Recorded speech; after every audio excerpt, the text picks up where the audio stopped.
How to enable Secure Boot and TPM 2.0 for Battlefield 6. So first, if you go to the library or the store page of the Battlefield 6 and you scroll down a bit and you see this warning in orange, that means either Secure Boot and TPM are not enabled or both of them are not detected to be enabled. And to enable them, you will simply need to go to your BIOS menu.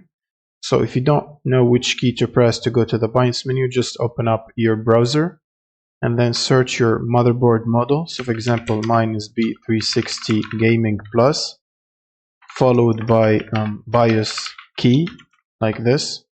And it should tell you which key to press to open up the BIOS menu for your motherboard. So in my case, it's delete. Then you will need to go to the power menu right here and restart your system. And before it boots up again, you should keep pressing the key to open up the BIOS menu. Once you are in the BIOS menu, it should look like this. You should press F7 or go to the advanced mod, and from there you should go to the settings on the left side for MSI motherboards, and then you should go to advanced and then Windows OS configuration, and then you should find the Secure Boot option there.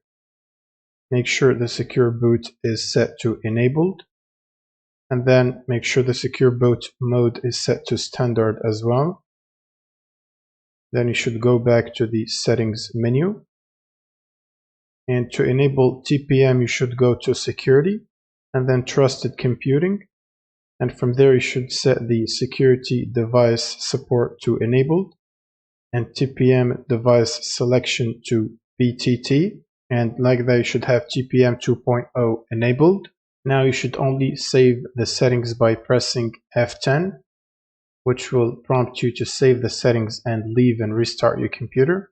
Press yes. Now your computer should reboot. Now once your computer is restarted, just open up Steam as administrator.